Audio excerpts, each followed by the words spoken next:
এই টিউটোরিয়ালে আমরা টেবিল জয়েন করার আরও কিছু কোয়েরি দেখব।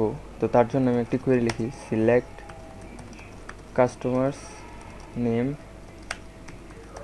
Items name from customers items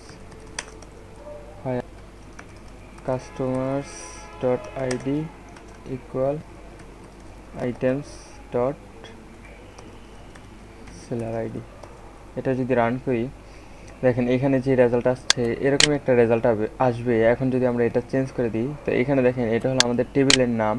তো এটা যদি অনেক বড় হয় বা এটা যদি আমরা কাস্টম দিতে চাই, এখানে ধরেন এখানে আমাদের টেবিল ঠিকই আছে কাস্টমার্স, কিন্তু এখানে আমরা এটাকে ছোট করে ধরেন সি দিলাম এবং এখানে ছোট করে এটাকে আই দিলাম, এটা সিলেক্ট করবে কাস্টমার। তো এখন এরকম করে আমরা কীভাবে দিতে পারি যে এইখানে এই নামটা ছোট করে আই দিলাম এবং সি দিলাম, এটা এইখানে আমরা ধরে নিতে পারি। আমরা যেরকম কাস্টম এখানে টেম্পোরারি কলাম তৈরি করেছিলাম যে এস দিয়ে, তো এখানেও আমরা ঠিক সেরকম করতে পারি, ফ্রম কাস্টমার্স এস সি। তো এখন এই কাস্টমার্স যেই টেবিলের যে নামটা আছে এটা আমরা সি নাম হিসাবে নিলাম, সেই জন্য এখানে আমরা এটা ইউজ করতে পারতেছি সি ডট নেম, অর্থাৎ এই কাস্টমার টেবিলের নামটা সিলেক্ট করবে। আবার এইখানে আমরা আইটেমসকে নিতে পারি এস আই। তো এখন আইটেমস টেবিলটা আই হিসাবে এখানে কাজ করবে, এখানে আই ডট নেম এরকম দিলাম। তো এখানেও আমরা সি দিব এবং এখানেও আই দিব। তো এখন যদি এটা রান করি দেখবেন সেম আসবে, দেখেন আগের মতোই আসতেছে। তো এইভাবে আমরা এটার কাস্টম নেম দিতে পারি। এখানে যে আমাদের টেবিল আছে এটার কাস্টম নেম আমরা টেম্পোরারি একটা নেম দিয়ে সেটা দিয়ে আমরা এখানে কোয়েরি করতে পারি। তো এখন আরেকটা দেখি query, select customers name items name from customers left outer join items on customers id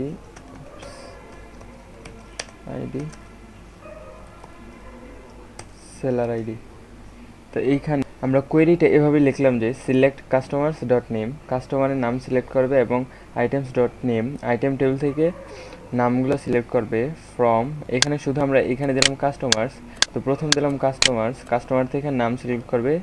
এখানে একটা নতুন কিওয়ার্ড ইউজ করলাম লেফট আউটার জয়েন, অর্থাৎ আবার এখানে দিলাম আইটেমস। তো এখানে এটা বলে দিলাম যে প্রথমে কাস্টমার টেবিল থেকে নামটা সিলেক্ট করবে, এই যে এখানে দেখেন নাম সিলেক্ট করতেছে। তো তারপরে এটা লেফট আউটার জয়েন এটা থাকবে, এটার সাথে এই লেফট যেটা আছে আমার কাস্টমার টেবিলের নাম, এটার সাথে সে জয়েন করবে এই আইটেম টেবিলের যেটা আমরা এখানে সিলেক্ট করলাম নাম, এটা সে এখানে জয়েন করবে on customers ID equal seller ID. তো এটা আমরা এখানে দিয়ে দিলাম যে কাস্টমার আইডি সমান হবে সেলার আইডি। তো এইখানে এই লেফট আউটার জয়েনের কাজ হলো, তো এখানে দেখেন প্রথম আমার ছিল কি কাস্টমার নেম। তো এইখানে ধরেন এই যে এটা হলো কাস্টমার টেবিলের নেম যে কলাম আছে সেটার ভ্যালুটা, এখানে ধরেন 100 এরকম ভ্যালু আছে। তো এখন এখানে যদি 100 থাকে এবং আমার এই আইটেমস ডট নেম এই কলামের ভিতরে ধরেন আছে 50টা ভ্যালু। তো এখন আমি যখন এটা রান করলাম কোয়েরিটা, তো এখানে টোটাল কিন্তু 100টা দেখাবে ভ্যালু, কারণ এটা এই লেফট যেটা আছে সেটার সাথে অ্যাড করতেছে, রাইট যেটা আছে এটার সাথে কম্পেয়ার করতেছে। তার মানে এইখানে আমার কিন্তু আছে 50টা, তাহলে 100টা দেখাবে কি করে? তো পরের যেগুলো থাকবে সেগুলো নাল আসবে। তো এইখানে দেখেন যে আমরা যদি নিচে যাই, দেখেন এগুলো নাল, কিন্তু এখানে কিন্তু ডাটা দেখাইতেছে, কারণ এইখানে আমরা লেফট আউটার জয়েন ইউজ করছি, অর্থাৎ এটার সাথে এটা জয়েন করতেছি, এটা লেফটে আছে এবং এটার সাথে কম্পেয়ার করে এটা জয়েন করতেছি, এই কাস্টমার টেবিলের সাথে আইটেম এটা জয়েন করতেছি। তো সেই জন্য তো এখানে যদি আমরা রাইট ইউজ করি তাহলে আমাদের এটার সাথে কম্পেয়ার করবে এটা। তো তখন আমাদের আরও এখানে ভ্যালুগুলো কমে যাবে, কারণ তখন এখানে নাল থাকবে না কোনো, কারণ এটার সাথে এটার ভিতরে আছে 50টা, এটার ভিতরে আছে 100। তো যখন 50 পর্যন্ত আসবে এটা তখন সে স্টপ হয়ে যাবে, কারণ এটাতে আছে 50টা। আর তাছাড়া এটার সাথেই আমরা এটা কম্পেয়ার করছি এখানে। তো দেখেন